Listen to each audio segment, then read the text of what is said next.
Last week on the Nicoletti Show. Let's welcome Derby to the show. Derby. Something that's been producing me great results is by me touching and constantly getting in contact with those sellers. You do not need to analyze any deal price-wise. The price comes from your buyer. Making sure that you have an actual deal is key. Find a problem to solve. If you can target sellers who have a problem, you really want to try to find a solution to everybody's problems. Talk to people. Network with people. Try to see what other people's specialties are and see if you can start connecting. You really need to take action and start connecting those pieces together ASAP. I think that connecting with really good builders will also get you a great way into wholesaling consistently. Once you can get solid, qualified builders who can give you criteria and price points and areas, then you'll be able to crush it. Build your capital fast, get your cash, get in and out, and get as much money as you can. Thank you for being on and dropping all that info. Thank you for having me on again. Welcome, everybody, to the Nicoletti Show. I can't believe it's Wednesday night at 9 p.m. Eastern. It's crazy that it's Wednesday already. For those of you out there that can't believe it's Wednesday, drop a comment that you can't believe it. And welcome. You are all in for an amazing treat tonight with the short sale queen, Nicole Espinosa. She is amazing. I love this lady. She is electric. She brings the energy, and there's so much power to it. And we are going to dive in on everything, short sales, foreclosures, everything that you can talk about when it comes to that mortgage industry side of the business. And Nicole has all of that knowledge. And just so you all know, running a show is something else. There's so many things that go into running a show, all the behind the scenes, like just having to take a volume off my laptop just now, like all these little things that we have to get into on a show. We want to bring the best production for you and have the best guests on the show like Nicole Espinosa. So take notes, write things down. Look, I got my pad. I don't know, pad, it's paper. I got paper. I got my pen. I'm ready to take notes and learn. I hope you all are too. So you all know I got to do my introduction of Nicole. So stay tuned. Here we go. Hey, everybody. My name is Nicoletti. I'm an attorney here in Florida, and welcome to the Nicoletti Show, where I bring on real estate super investors, rising rock stars, movers and shakers, and leaders of clubs in their community that educate, entertain, and inspire all things on Florida real estate and beyond, going beyond, bringing on people in all parts of the country, in the U.S., maybe soon international. We'll see about that. But bringing on people that can help elevate your business and take your real estate business to the next level. And the guest I have on the show today, the short sale queen, Nicole Espinosa, she is going to do that. She's going to help you take it to the next level. And, you know, I have all these guests that I've, met before the show. We met in person. The craziest part about Nicole is we initially connected on Clubhouse, right? Feels like ages ago. But that era, I wish I almost spent more time on Clubhouse in that era, connecting with more people. But while I was on it, I got to connect with quality, amazing people. And Nicole was one of them. And we're going to dive in on all things short sales, talking about how it relates to you, maybe getting into the stuff with the pandemic and post-pandemic forbearances, what's going on with reverse mortgages, payoffs, people that struggle through all these short sale situations. So we're going to dive into it. And I want to bring her on. She's amazing. Without further ado, the short sale queen herself, Nicole Espinosa. Welcome to the Nicoletti Show. Thank you for having me. And you're saying I'm electric? I'm getting pumped just by your energy right now. I'm like, how does he talk that fast? You know what's crazy? I haven't had coffee since this morning. And I learned that there's a whole channeling the energy. So It's 9 o'clock, 8 o'clock your time. But Nicole, thank you for taking the time to be here. I know you are so busy. Your team is going through so many files all over the country, working on so many different things and solving problems. Tell everybody who you are. How did you get here? What were you doing before all of that? And what are you focusing on today, the hot topic items? Yeah, absolutely. So thanks so much for having me. So how did I get here? That I feel like is a loaded question. It's been 13 years and I started in the industry doing foreclosures. So working with REO lenders, and really learning the ins and outs of how the banks worked and operated, as an inexperienced, like naive 21-year-old who just had ambition and drive and really just trying to figure out what I wanted to do and like my place in the world, and got so much experience. Was there for a couple years and then ended up venturing out on my own. Then I was licensed and I was trying to figure out, okay, I have all this experience, but I didn't want to work for the banks. And then of course my first listing ended up being a short sale. And I remember that everyone that I had talked to about this niche specifically kept telling me, hey, don't waste your time. This is a waste of time. And it's because nobody had the answers. And I just knew that I had a problem that I had to figure out a solution to. My client had a problem. In my mind, I needed to sell, right? And that's what's so great about being naive. Like, you don't have all of these preconceived notions of, hey, this is a waste of time. No, I had a deal. I had a ready, willing, and able seller who couldn't afford the house and was about to lose it. And I knew I needed to figure something out. So I got on the phone, spent an hour and a half talking to the bank, asking a million questions. You know, okay, so what do I do about this? What do I do about this? Oh, great. And I'm sure he was so annoyed. I'm sure he still talks about how annoyed he was because he couldn't hang up on me. And honestly, that was the start of everything. And I felt like that was such a fundamental part of my career because it opened my eyes that there are so many people that don't think that way. They don't think, how can I provide solutions? And therefore they miss out on so many opportunities. And yes, short sales is one of those exit strategies. Short sales is one of those things that most people don't understand, but I had no experience. I was young and no one taught me anything. I had no real estate experience. And unlike today, where we're saturated with information, where we have the ability to listen to podcasts like this, I didn't have any of that. I mean, this was 13 years ago. So that, I feel like that in itself is a testament that like you can have whatever you're willing to work for.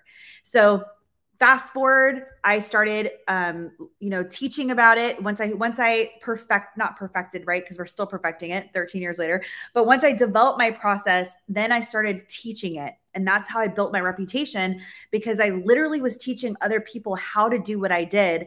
And then it not only validated me as the expert in my market, but then it started becoming like, just give it to her, just send it to her. You know, we don't understand, but we know she'll take care of it. And everyone on Facebook and social media would say, hey, refer it to the short sale queen. And that's kind of how that happened.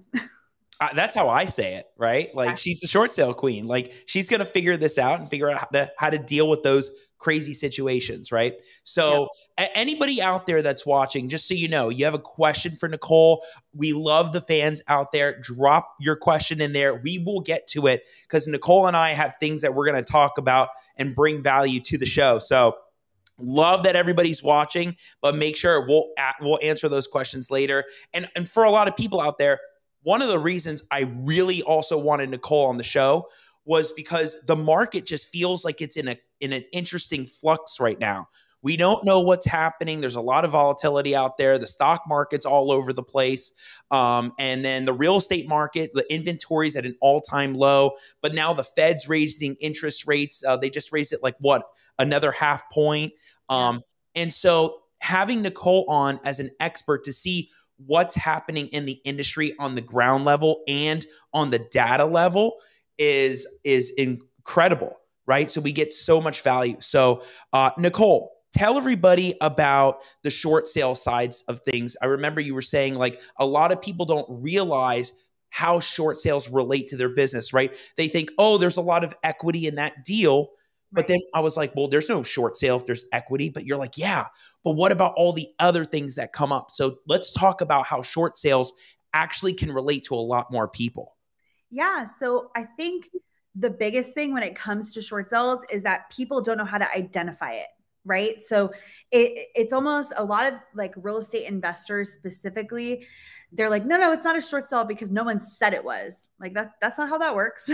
You have to identify, hey, do they have the two most important things to qualify, which are they have to have a financial hardship. So they have to have a reason why they can't afford the house, whether it's the loss of job, pandemic, divorce, whatever it is, something that we can prove. And then the other thing is that they have to have no equity when you factor in the mortgage, the closing costs, the fees, the liens, the judgments, all of that. If the seller has to come to closing with funds, that's a short sale. Because if they can't afford the house and they have to come up with money still, the options are let it foreclose or not sell at all, right? And they can't do that because eventually they're going to lose the house to foreclosure. So in those situations, especially with investors, the easiest way to identify it is if the numbers don't make sense, right? So a lot of times investors have this kind of, and I'm an investor too, so I get it. Like we're looking for the biggest discount and we're looking for something with equity, but understanding that you have several exit strategies. So even if you're like, for example, a wholesaler, if you have somebody that's willing to sell to you, you need to figure out how to help that person, whether it's you personally or someone that you know. You need to have all of those tools on your tool belt, right? And short sales are a tool on your tool belt. We're an exit strategy if you can't figure out creative financing, if renting, if Airbnb, if all of those strategies don't work, and it comes down to that or foreclosure. This is something where we help the homeowners settle their debt, avoid foreclosure, and move on to the next chapter of their life. And there's no other thing out there like that. Like in what world do you get your debt settled and, someone negotiate on your behalf at no cost, right? But that's literally what we do. And with investors, it's a win-win because now they have the opportunity to be able to purchase these houses at a discount. Whereas before they would have to walk away because their offer didn't even cover what was owed on the property. Now, if you flip it to realtors, they need to understand identifying it at a house if they're taking on a listing and they look at the listing price and they're like, hey, what I'm suggesting at the market value doesn't cover what you owe. And if the seller has to come to closing with funds after your realtor commissions, closing costs, all of that, that's something that you have to negotiate with the bank. Yeah. So there's so many little factors that go into all of this stuff, depending on the deal. And a lot of people don't realize, the function of building your team now, having those pieces in place like Nicole and having the title company and understanding like what all of those things are. And somebody like her to negotiate and talk to these people plays a role. So having those things in place, a lot of people don't realize. And I know that one of the crazy stories that you've been through when it comes to short sales is where that lender took a $500,000 loss and you had to get really creative with the deal. So, a lot of what Nicole's talking about is that creative solution mindset. Something I've talked about a lot lately of stop seeing just problems and problems. Identifying problems is good because identifying it now means, well, there has to be some kind of plan in action to get to a solution. And what is that? Plan A, plan B, how expensive is it going to be? So Nicole, talk to us about the story about the $500,000 loss that the lender took. Well, so this one that you're talking about was actually 7 units, and each unit they took a $500,000 loss, like $500,000 loss. So it was actually crazy. This was the hardest short sale I've ever done. And this was, I think it was like 5 or 6 years ago. And this seller bought everything in 7s. So that was his lucky number. He was an app developer that at the time, remember when apps were like $19, $20? Well, they went from $19, $20 to $0 and free, right? Yeah. So his business went completely down. I mean, I remember when I walked into these units, he had 5 units on one floor that was a penthouse. That was supposed to be a penthouse. And they basically financed this. It looked like a warehouse because it didn't have any plumbing, any walls or anything. But the way Bank of America financed it was that each one was considered a unit, even though it was just one big open space. So I don't know, someone's fired at Bank of America basically because they committed fraud. But yeah, so 5 of them were there and then the other 2 were finished out. And so he was supposed to spend like another $1 million to finish out into a penthouse. The HOA itself were about $5,000 a month for each one, because the idea at the time when they developed it was that it was going to be like a concierge. Well, they ended up not doing any of that because when the recession happened, all the development stopped. I mean, it was just crazy situation. So not only did each unit but they were financed for like over $1 million. But then you have HOA dues on each one that were like over $30,000. So the taxes, everything that came out, I mean, it was insane. And so because the bank we couldn't really determine value, because how do you have to be really strategic, because now you have 5 units that you have to work each one as a separate short sale, but you have to sell it to the same buyer because there's no walls. There's nothing. It's just, imagine like a huge open space and you don't even know. You have to figure out where the boundaries are for each unit, right? Right. So it was such a mess, having to explain the same thing 7 times to 7 different negotiators, getting 100, it felt like, but at least 5 or 10 different appraisers out there who didn't even know how to evaluate the property, and finally getting everybody on the same page and juggling, getting, okay, great. Well, now that we've done our first one, which was the hardest, it set the standard of like, okay, well, on this value, you guys took 300,000. Now I need you to take, 250 for this, because it's supposed to be a little bit bigger. I mean, it was absolutely nuts. And then to top it off, the seller was on the board for the HOA, where he owed them like over $100,000 between all the units. And we're like, okay, we're about to negotiate and they're not going to be happy. So we're going to need you to step down from being on the board because oh my gosh, it was crazy. I remember one time I was just like, what am I doing for a living? Like, this is nuts. Because this was also very early on in my career. And so it was one of those things that it was referred to me because it was just impossible. And that's also how I built my reputation, because people were like, give it to Nicole, she'll figure it out. And I'm like, okay, I need the business. Let me figure it out. Is that just the mentality? Is that something like you were brought up on, like that impossible, like nothing's impossible, like you're gonna overcome that? Like, because that's a big deal. That's not just a single family residential short sale. Like that's huge. So your mindset going into this is what? Well, I think so. I was raised like my dad treated me like an adult. He talked to me when I was a kid as an adult. Like, he always raised me super independent. Like, I can do this on my own. I think early on, I developed a mindset of just figuring things out, even if it was like not in the good way, when you're like a teenager, like, let me be creative, always seeing opportunities. And I think when I was younger, because I moved out when I was 17. I mean, when I was really young, I think when I was younger, it was more out of survival. And then as I got older and I started learning, it was like, oh, okay, people don't think like this. Like, why don't people think like this? Why don't people try to fix it? I tell that to the girls in my office whenever there's an issue. Like, I can't fix a problem I don't know about. So tell me, because your boss is literally telling you, like, she's willing to do whatever it takes. And I've always had that perspective of everything in my personal relationships, in my business relationships. Like, just tell me the problem so we can fix it. Like, why are we so focused on the problem? Like, let's fix it. Let's focus that same energy on a solution. And that's how I approach really anything in my life. I can imagine what it's like, even like hiring, like you're looking for that right fit, to work on those deals.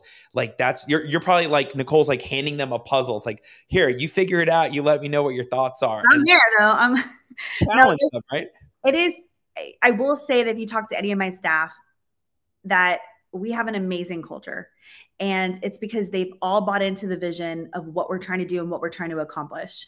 And it goes beyond trying to close a deal. And it's more of, hey, we know our purpose. We know what we're trying to accomplish. We know that, I'm super grateful. Like, I'm 13 years in and I'm 100% referral for the last 5 years. I mean, I don't think that there are people out there that can honestly say that on a high level. And I remember what it was like just trying to get my phone to ring. So there's not a day that goes by that I'm not grateful that we do over 100 a month and we have more business that we know what to do with. So I think that perspective is contagious. And I think that everybody sees that. And I think it's important that since I built my company on my reputation and I built my company on my word, that you have people that are like-minded, because if not, it's never going to work. I'm only one person. I would never be able to do this. I wouldn't do it anymore by myself. I have literally 12 people on staff. So, and they keep me going, and they're amazing, and they're an extension of me. And it's such a great feeling to have that And it was not overnight. You know, it's a lot of weeding people out. And that's a whole other podcast about hiring and building teams. So yeah. Well, you know, I put a big circle right here. I wrote culture and I circled it because, you know, and before we'll get into HOAs and all the appraisal stuff, but you're on a great point right here. How have you developed that great culture at the Short Sale Queen? Like, how have you done that? Like, you know, is it having meetings every day or every week, or having people, you know, talk about their struggles or what they've been able to achieve? You know, I've had different guests talk about that. It's been a while too, since I've had somebody talk about how you develop that culture, great culture in a company. What's that like for you? So I had really shitty bosses.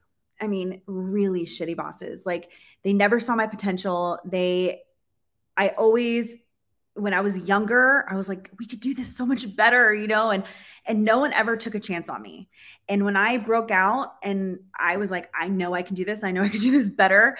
And, you know, the only thing that I had to do was work hard, done, you know what I mean? And learn through sweat equity. I realized, and I promised to myself very early on, if I was going to be a boss, that I was going to be the most appreciative, and I was going to be in it with them. And that's how, honestly, I've built my company. Like, I'm still there. Like, no matter what happens with my reputation or how big we blow up, like, I'm still in the trenches with them. I'm the first person to help.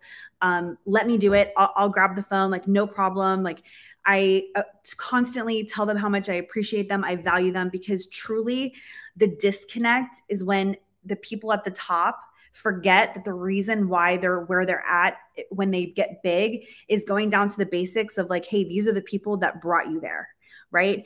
And so it's very easy when you're building a team to be like, hey, it's just hiring, whatever. But life is short. And I say this to my team too. Like, if you're not happy where you're at, if you're not happy with what you're doing, what is the point? You see these more, I mean, for me, I have to be around them too. Like, I want to love them too, because this is my environment and it's on my terms. And so that's how I approached everything. And there's no tolerance for bullshit in my company. I would rather be drowning and do every single person's job than have drama. I'm very proud that we have an all-women organization, especially in this industry. It wasn't on purpose. And now Sam's a part of us. He's our first man that's a part of our company as a videographer. But I'm very proud of that, because we are the exact opposite of the stereotype where women are catty and passive aggressive. And we have nipped that in the bud, because we have the strongest team and the strongest culture. And it's because it starts at the top. Right? If I set the tone of like, hey, I'm in this with you, guess what? Now Selena is like, Cheryl, what can I do to help you? Like, Stephanie, hey, how can I help you? And everyone, you know, has that same mindset. And so to answer your question, it starts with you as the leader of the organization. And then it's making sure that you have people that buy into your vision, that are just as passionate of you that you are about your company that you are. And the other thing is like, do they take ownership, right? Like, I can't babysit. I do not have the capacity to babysit. Like, I'm an entrepreneur. Like, I'm over here. Like, I need people that I've equipped and enabled each person in my organization to run with it. Like, this is your job. This is, you get to do with it. Now, as long as you're following my process and systems, like, you do it. It's all on you. And I think that's important too, because they feel this sense of pride of like, hey, this is my job. Like, I know what I do matters and I know I'm appreciated. So amazing. Yeah. I mean, I could see that. That's the power within you, right? You're the leader, you're the example. So that's you taking charge and setting that example in the entire company. And like you just said, all women company. I mean, you got the videographer now, but like all women, amazing. So, you know, talk to us about that. Like, we haven't even gotten to the short sales because but this is amazing stuff, because, you know, we'll get into it, but you know, it's awesome hearing how you've been able to build culture and build that up, and you are the leader you are today. It's inspiring for a lot of the women out there too. Had Derby on, and Derby is killing it right now in land, and she's crushing it, and she's setting an example. So talk to us about the ladies in real estate, like, you know, the power bosses, like what's also that been like in the industry with like all the real estate angles that are in it? Well, I mean, I think you know, because you go to a lot of these events, and whenever I'm on stage, it's usually me and like 6 other men that are speaking.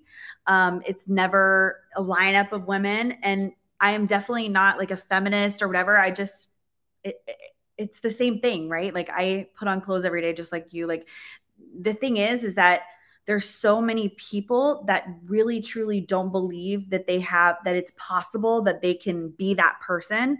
And so what I love is that when I speak on stage, it changes people's perspective and opens up their mindset of saying, hey, if she can do it, I can do it. Right. And it's like this idea of, helping each other win and having that perspective instead of what we talk about, the stereotype of being intimidated because, well, if she's successful, that somehow means that I'm not. And I think that as time evolves, we're going to start seeing more of that, which is awesome because we have such a different perspective. Our skill sets are different, and really just buying into the collaboration, right? And like, how can we continue to grow together instead of trying to compete? Yeah, no. And it's amazing. I mean, bringing you on because I want people to see the power within you. You're doing amazing in the industry. So, I mean, people have to see that. I mean, look at you. You're just going on about this stuff and you're passionate, which is amazing. So we love it, Nicole. It's amazing. Nicole, while we were talking about that story before, I also wrote down 2 other things, which was finding the right appraiser and dealing with HOAs. It's unbelievable right now how many HOA foreclosures there are. And I know you were like talking about that. It's crazy. But, talk to us about both, because finding the right appraiser could help a short sale situation, and being knowledgeable about what the HOAs are doing, especially in Florida, is helpful too on a short sale side. Yeah. So unfortunately, you can't pick an appraiser when it comes to the banks, because the banks are going to always pick their own third party because it's supposed to be subjective, right? Like something that's has nothing to do with any party. That's why they want it to be neutral. But there are ways to make sure that it comes back as a good appraisal. And these are things that we've implemented in our process. Like we make sure that we talk to every single appraiser. We provide repair bids. We're having good conversations so they truly know, like, hey, this is what the as-is value is, to try and get that price as close as possible to what we need to sell it. I mean, at the end of the day, like trying to be proactive instead of reactive is what's going to help streamline that process and not become the nightmare that most people talk about with the short sales going on years and years or foreclosing on. In relation to like what the HOAs are doing, I mean, I told you this offline that it's insane that people can lose their houses to HOAs, and there's some HOAs that feel like they're God and that they can do whatever they want. But it is important to understand that in your state, because I know everybody's watching from all over, what the guidelines are, to be able to get the house back. There is a, oh my gosh, I can't think, right of redemption. I was like, man, my mind is going blank. There is a right of redemption period where if in certain states, sometimes it's 6 months, a year, might be a couple months, where if the HOA does foreclose, because it's a subordinate lien, which means that it's just not the primary lien, that they can get the house back. And so we've done short sales where the HOAs foreclosed and we're still within the right of redemption period. And so we're still able to do that. Now, ideally, you're contacting the HOA beforehand because it's not hard to get them to postpone if they know that they're going to get compensated. They really don't understand real estate, and their foreclosure attorneys that they hire are like, take back the house. And then most of the time the houses just sit there. It's hilarious. Like they're so dumb. Like I had this one HOA here locally that was so stubborn, and they wanted to foreclose and the client was just done with it. And I was like, let me help. He was stubborn. I was like, fine. They ended up foreclosing. I just kind of looked up the address to see the house. The house stayed vacant for years. So I'm like, you fought me. And guess what? The house is vacant, but you didn't get anything. And you're still not getting anything, because if you get a new buyer in, they're going to start paying the dues, and now we could settle.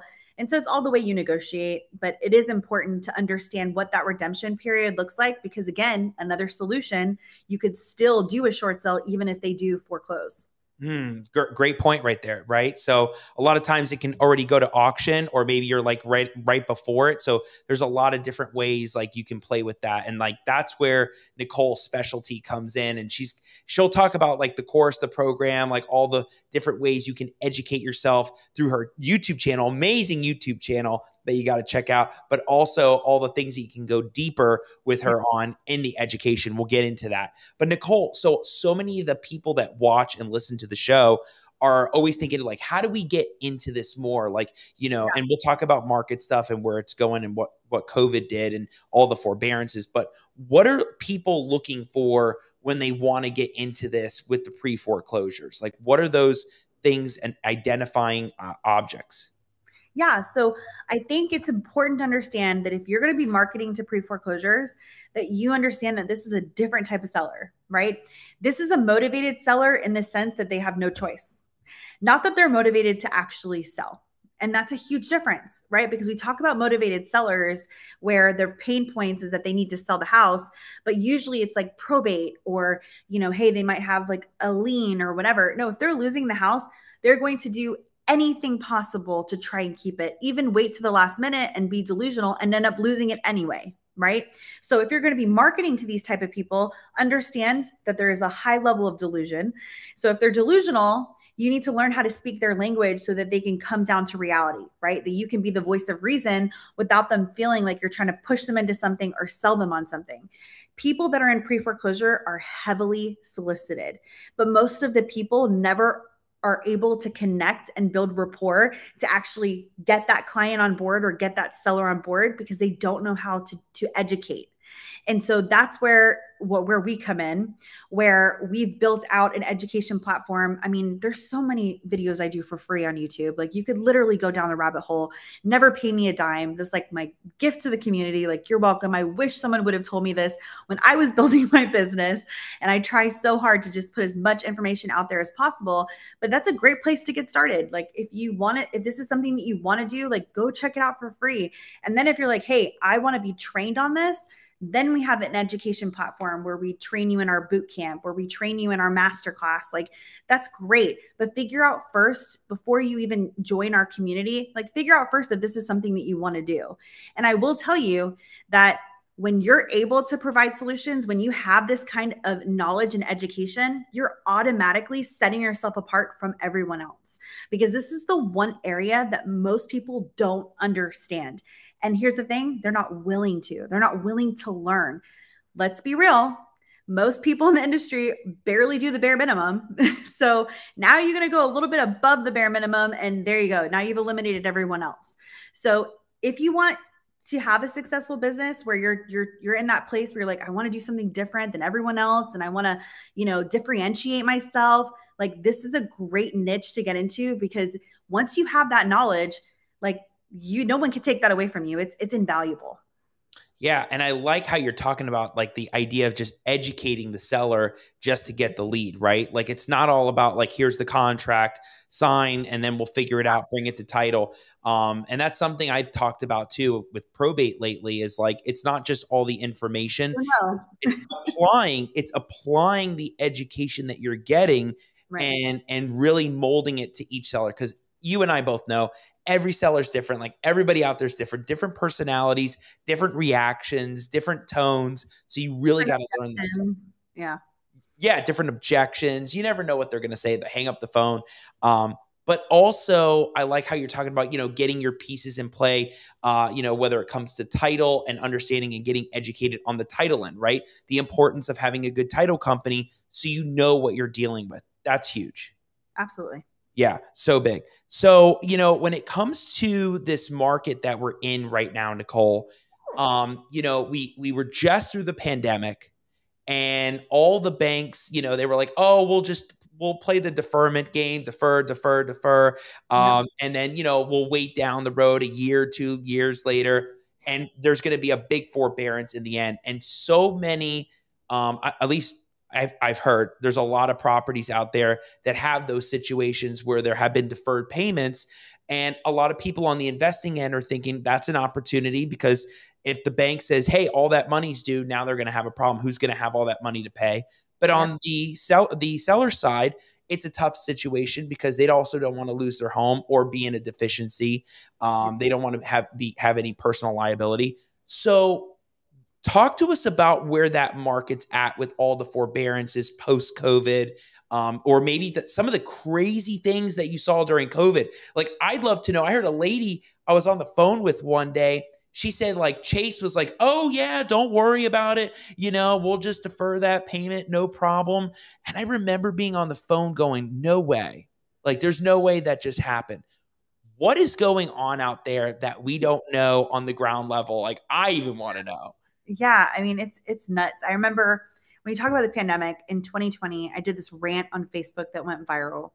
And it was because a family member called me. And so I have a rule in my family that, and my sister's probably going to comment on this, but I have a rule in my family that if you do anything in real estate and you don't run it by me, do not ask me to help you fix it. You have to talk to me first so I don't have to help you fix it later. So of course she calls me. And I have a family member that called me right away and was like, hey, I'm thinking about doing a forbearance. And basically the bank told me, I was like, why? You can afford your payment. And she's like, yeah, but they told me that I could have, 2 or 3 months with no payments. And I'm like, okay, but then you have to pay it. And she's like, no. The bank told me that I could just put it on the back of my loan. And I'm like, that's not how that works. I was like, but you do realize that all of that's going back, or you have to pay it in full. And so I got really upset because the banks, I realized between that, of course, it's in my family, but then I started going on Facebook and realtors were like, the bank's going to help you. Don't pay. Hey, don't worry. And I was like, that's the worst advice I've ever heard in my life.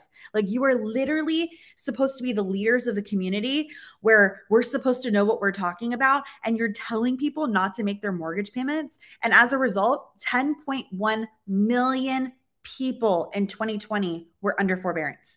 10.1 million people at the highest, like at the peak.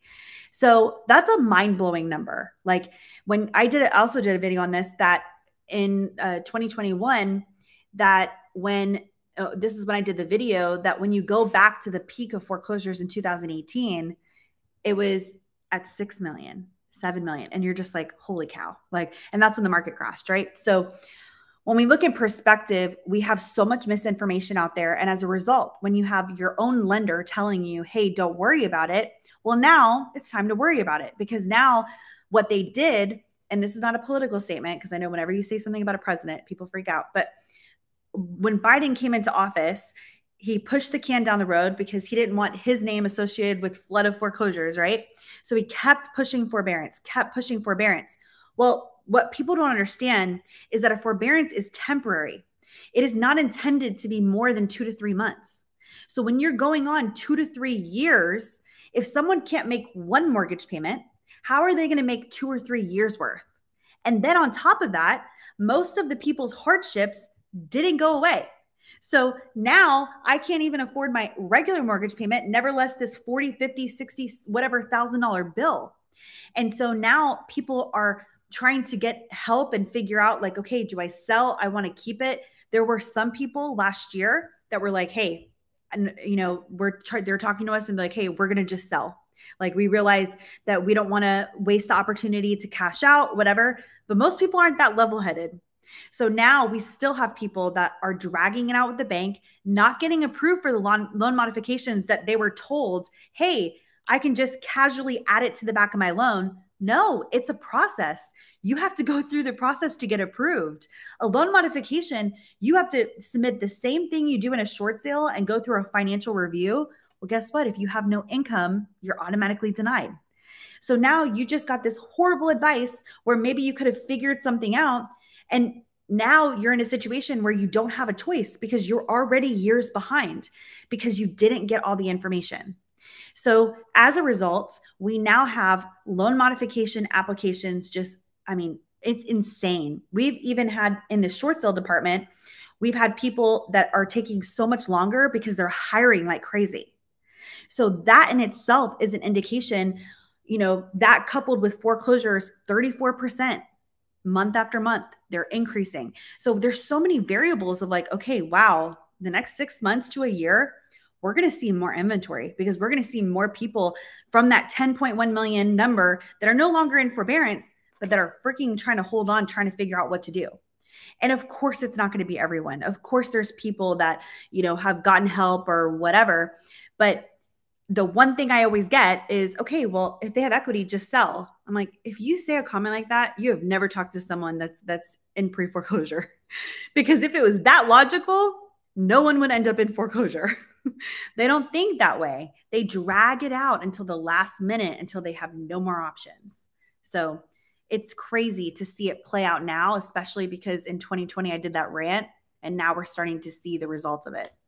Where are you seeing it impact the most? Like which markets? Because like you ask about Florida, Florida's price point just keeps going up higher and higher, and who knows when we'll hit the peak, or if we hit the peak. A lot of indicators out there. What markets, and if it's Florida, let us know. But where are you seeing this happen?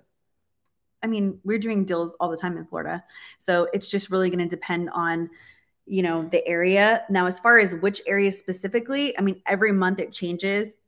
And the increase of, the foreclosure rates.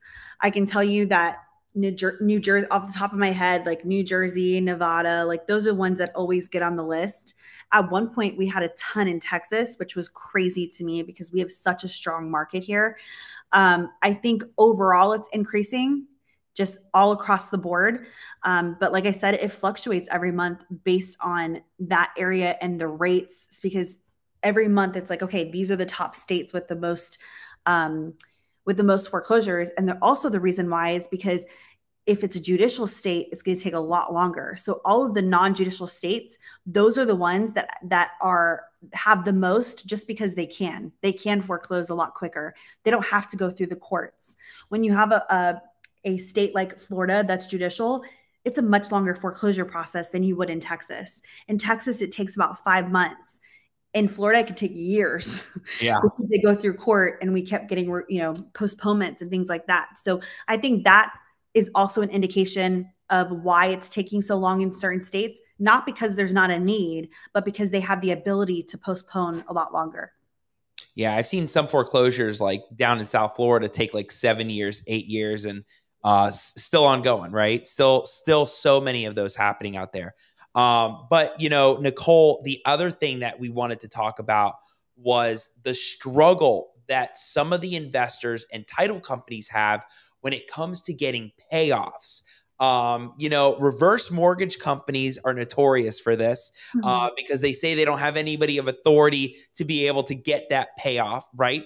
Yeah. Or sometimes you have lenders where even people that are alive, no probate situation, people that are alive, and the bank still won't give them the payoff. And then we find out it's because the servicer changed, or they sold it off to somebody else and they had a different servicer. Yeah. How do you overcome that as the investor, as a title company, or maybe they get with you, Nicole, about getting these payoffs so they can get these properties sold, or at least say, wait a second, we have a short sale situation, we need to get with Nicole? How do you do it? Yeah. So I think the key, especially two different things. One, with probate, making sure that you have the executor, making sure that you have the person and the documentation to prove it. If you're ever trying to get a payoff, you always have to send a written authorization. And I think people send in like a request and they forget that. Probate, as you know, because you're the expert in that, is a lot more complicated. So if you're not sending the right documents, they're like, I don't know who you are, because I'm looking at the loan and the loan says a completely different borrower, denied. And so you have to have everything lined up. The banks are actually very simple. Like, check off all the boxes. Okay. If you don't check off the boxes, that's when it becomes difficult and complicated. And we know that not every situation checks in a box. So that's why it can be difficult when it comes to the banks. A couple tips that I can give people, always try. So, fax several times, email several times, try to do it in several different ways to send it over to them. Like, we're a little obnoxious. We'll send it like 2 or 3 times. And then we have direct emails at this point, right? Most lenders that will be like, hey, here's our authorization. The other thing too, is that you can have the seller verbally authorize you. If your written authorization, it's taking a while to be reviewed, and then it'll stay on the account. So that way you don't have to keep going back and forth. A lot of people don't know that, but they can just verbally authorize you once they get authorized. So those are a couple things. Is if you identify it's a short sale, you don't even need to call the bank. Just send it to us. We'll handle it. There you go. That's simple enough. Yeah, because but Nicole, I'm just seeing so many of these scenarios that come in where there's a reverse mortgage and they don't know if it's underwater. And, with reverse mortgages, it's crazy. Like they suck up, they give you a little bit of that money when you're alive, and then they want the massive payoff when you're dead. And then the heirs are trying to redeem that, and they get that 6 month or 1 year. And sometimes those numbers are crazy.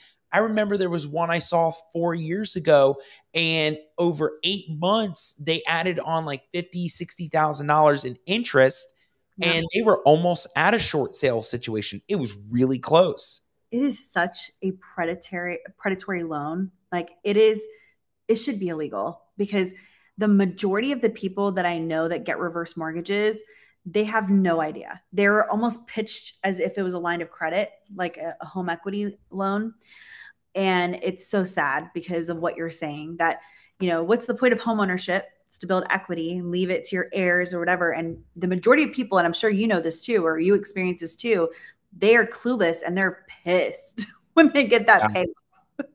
Yeah, they don't know what's going on. And a lot of the times the investors are saying, well, what's the payoff? Or the title company wants to know. And nobody has a clue. They're not saying anything to anybody. They can't get anybody on the phone. Like there we go. That's a great question for you. You know how to really tap into a lot of the higher ups, or, really get into departments, not just higher ups, but like, what are some of the tricks to really getting answers sometimes on some of these things with these major corporations and all these departments, and trying to get through? And they, obviously you could do speak to an agent like 4 times, speak to an agent, but like, what's some of the Nicole tricks on this?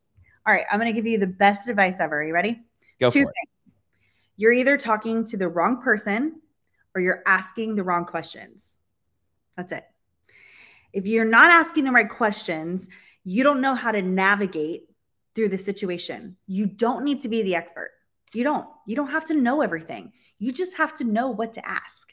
And then most people will talk to the wrong person and spend all their energy trying to escalate or whatever. This person doesn't care. Most of the time, the person you're talking to is like, yeah, okay.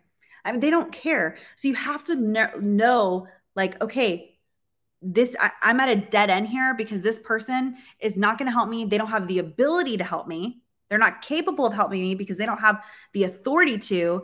And I'm not even asking the right questions to try and navigate to the right person. That's it. Yeah, that makes it a lot easier, right? Because, I mean, if you're trying to get those answers, it's hard to get through some of these companies. You may get through Chase, but Reverse Mortgage Solutions, who knows? Good luck. Getting in touch with through Mr. Cooper, right? Trying to get a hold of anybody at Mr. Cooper. I don't know. I don't know about you. Remember Nation Star though? Nation Star, right? They used to be Nation Star. They rebranded to Mr. Cooper, and they kept all of their miserable employees, and they just slapped a Mr. Cooper sign on there, and they're still going at it. So you know what's crazy about Mr. Cooper is sometimes the sellers, they'll get a letter and it'll say it's from Mr. Cooper, and they think it's a person. They think it's an actual guy that's like, running this whole thing.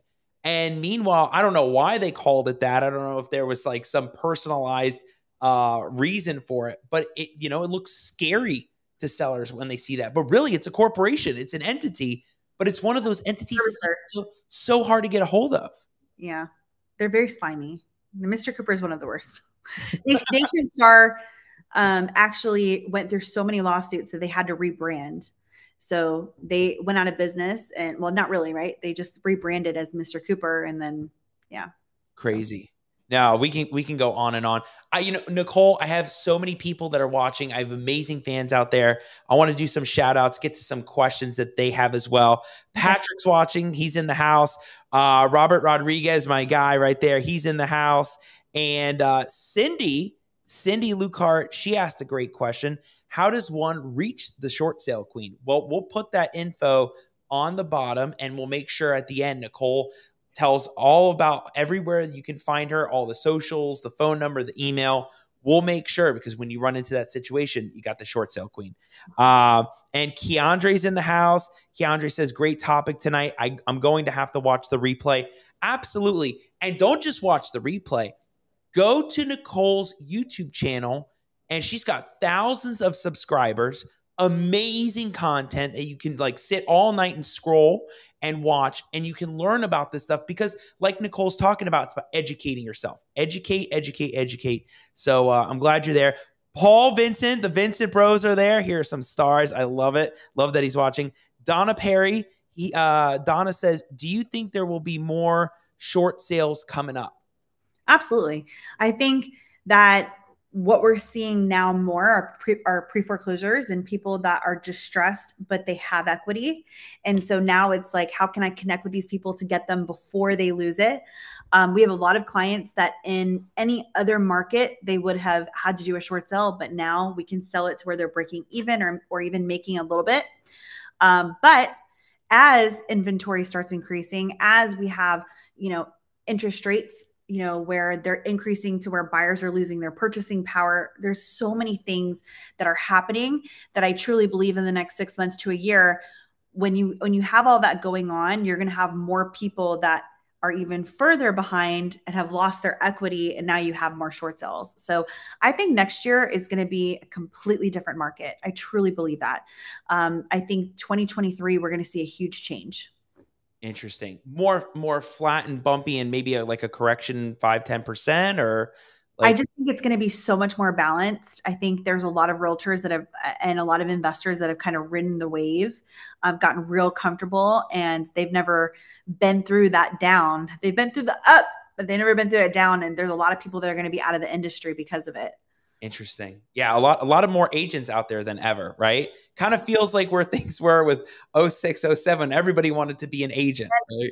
Everybody gets out, and then we restart the cycle. Crazy. I've been through both, so I know. You'll see it again, right? Keandre was saying, so true. I just ran across an issue in my current deal. The title is still in the old owner's name. Getting educated on titles is so essential. Yes. Absolutely. Yeah, huge right there. Guillermo, he was saying still no flooding of houses coming to the market as REO, because most houses, even the distressed ones, are still appreciating in value. Very different than 08-09 crash. Yeah, it is absolutely different because we've never been through a pandemic before. We have a completely different borrower. We had the entire country shut down. 08-09, you're looking at adjustable rate mortgages. You're looking at people that never truly qualified. So there's definitely not a flood of houses, but you better believe that there are a flood of people right now that are on the fence trying to figure out what to do. And if you don't believe me, then just look at all the people that are calling our office every single day. It's definitely not on a scale of where it was, but that's where it's heading.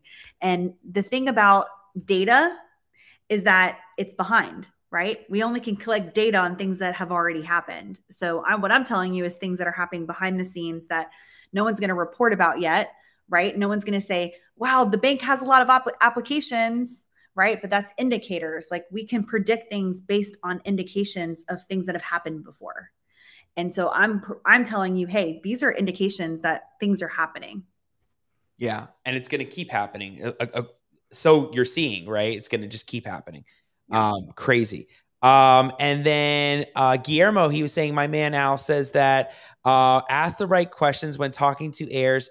This is how you find the right heirs in the order of succession for the decedent. Best thing I've learned. Don't make me break out the probate Macarena. So I'll do it. It's not the same on the screen. So what Guillermo's basically saying is asking the right questions, like Nicole is talking about, educating the sellers can really help get you those deals, right? Like, and if you missed that part on the episode, you're just tuning in now, you got to go back and watch that part, what Nicole was talking about, which is it's not just getting under contract with these people, whether it's heirs or sellers, but educating yourself, right? Yeah. Huge, huge.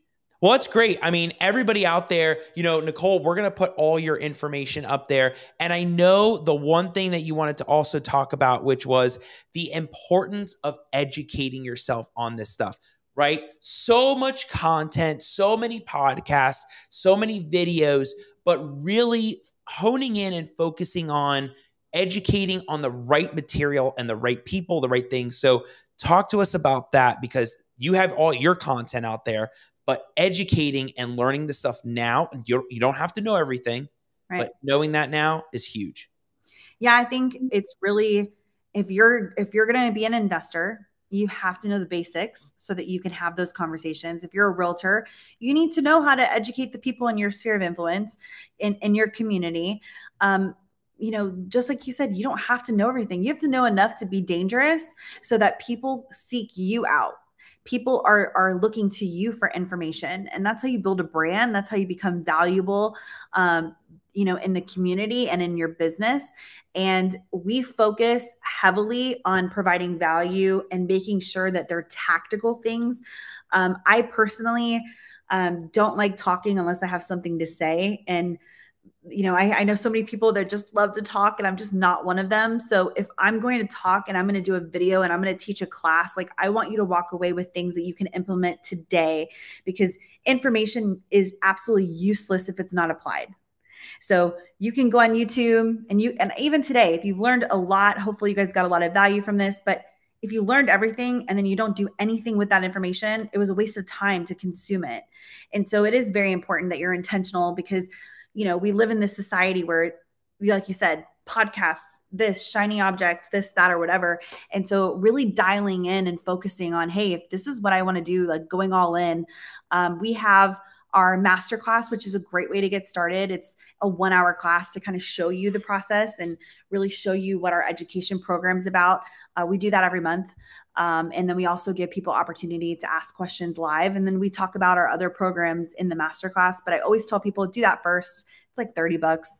And that way, you know, you can get that and you'll get a copy of the recording. So YouTube's free. Start there and then just work your way down. Love it. Subscribe to her channel. I mean, it's right there below. Subscribe to it. The Short Sale Queen. And Nicole, you know, we were all talking about deals, getting into deals, and how do you do it? But what was the one thing we didn't talk about yet? The exit strategy. You get in deals, but have an exit strategy for every deal. Yes. What does that mean? What does that look like? It means that if you have a seller that needs to sell, you need to be aware of what creative financing is. You need to know what wholesaling is. If you're going to wholesale, what's the strategy? Like, who's your end buyer that you're going to, you know, end up selling to? Is it going to be a rental property? Is it a great rehab? You know your numbers. Like, those are things that are really important. I actually had a call today with an investor, and she's like, I'm so overwhelmed with wholesaling and investing, and I want to do an Airbnb, but I'm not sure if I want to make it a rental. I was like, girl, you're all over the place because you're just like trying to figure it out. But really, it's not that hard, right? You're evaluating the property. And then you're having the tools to either outsource and refer so that you can get, you know, your return on investment as far as your leads, or doing it yourself. You don't have the ability to flip the house, wholesale it to a flipper. If you don't have the ability to do a short sale, partner with us so we can help you. But have an exit strategy that you can recoup those marketing costs, because y'all, marketing is not cheap. And if you have ever done it on any capacity, like, it's a lot. So you want to be able to get that cost down and help all these people instead of, you know, telling them you can't help them because the numbers don't make sense. Yeah, marketing gets expensive, whether you're doing it through Facebook or ads on YouTube or direct marketing on direct mail or cold call, or, you know, hiring VAs and doing all of that stuff. It gets expensive. So Nicole's got great advice right there, is really know where you want to go with that property and work with the right people that can evaluate that deal so you know which way to go. Maybe you want to keep it as an Airbnb. Maybe you want to do a long-term hold on it. So love it, Nicole. You are amazing. You bring the energy all the time, and I love your passion when it comes to the real estate industry and the mortgage industry, foreclosures, short sales, all of that stuff. Where can people find you? How can people get in touch with the Short Sale Queen? Where do we go? Yeah, so the best way to start, like we just talked about, is our YouTube channel, Short Sale Queen TV. We've got all of our links there for our website, the ssqueen.com. I'm really active on Instagram, so it's the Nicole Espinosa. You can find me there if you want to send me a DM and connect with me there. But yeah, I mean, those are the best places, especially YouTube, because it has everything there that we've connected through. Love it. Check it out. You don't want to miss it. Love Instagram too. So, go on the YouTube channel where you have all the long videos, and the Instagram is good as well. I love Instagram. Nicole, you're amazing. Thank you for being on the Al Nicoletti Show. Final words, final thoughts, market predictions, where things are headed. Go for it. Ooh, okay, right on the spot. Final thoughts. I think if you didn't take anything away from this show, that understand one thing: if you can provide solutions, you have a business. You will become so valuable, and you will be able to do something what most people can't. And that's it, right? Any business, real estate, any kind of industry, if you can provide a solution to someone's problem, that you're going to get that deal. So go in with that perspective when you're marketing. Go in that perspective when you're talking with clients. As far as market predictions, I think next year we're going to start seeing major changes. Even in the next 6 months, who knows what's going to happen with interest rates. Yes, we have cash buyers, and yes, we have iBuyers and things like that. But a lot of our purchasing power is going away because of those interest rates with buyers. So you have that, you have foreclosures consistently increasing. And so I do think that people need to be prepared that there are going to be more people that are going to need help, and they're going to need you to fix their problem. Amazing. Have a solution mindset. Be creative with what you do. Love it, Nicole. Awesome stuff right there. Again, thank you so much for being on at night, taking your time away from family and being on with Al Nicoletti. I love it. I can't wait to see you soon. I can't wait to see more videos on things that are happening in the market, and keep educating us out there. And we are going to tune in to watch you and keep growing, keep the team growing. Say hi to Stephanie for me. She's amazing. I love it. But Nicole, thank you so much. It was great. My pleasure. Thank you. I'll see you soon. All right, everybody. If you didn't catch that, you got to go back and watch Nicole Espinosa, the short sale queen. Go all the way back in the beginning. Go start there. Listen to her story. We talked about things that we didn't even plan on covering when it came to culture, right? In running a business, and everything with the pandemic and forbearances, maybe where the market's heading, different things that are changing with the Fed, and everything else when it comes to short sales. You got to go back and check it out, see how it can actually affect you. I love everybody that was watching, Robert, Guillermo, Keandre, everybody that's watching. Love the comments. Bring the questions. Every episode, we want to hear it. This is great. I can't wait for the next one. I hope you all stay tuned. As you can see, we're doing this at 9 p.m. Eastern. So, make sure you're all out there, put it on your calendar, 9 p.m. Eastern, Wednesdays. And next week, we have the title guys coming in from the South Florida area, talking about weird and different things in that title world. So stay tuned for that. Also, just so you all know, and wow, everybody's staying tuned. The viewership isn't dropping. You all want to see another hour of Al Nicoletti? We can do that. I mean, I could keep going. The one thing you want to do is make sure you check the schedule, because the summer, we're going to have some select Mondays with some guests. Yes, summer Mondays, not every Monday, but certain Mondays, we're also going to have a guest. It may be a Monday and a Wednesday. Keandre, I'm sure you want to see me go for another hour.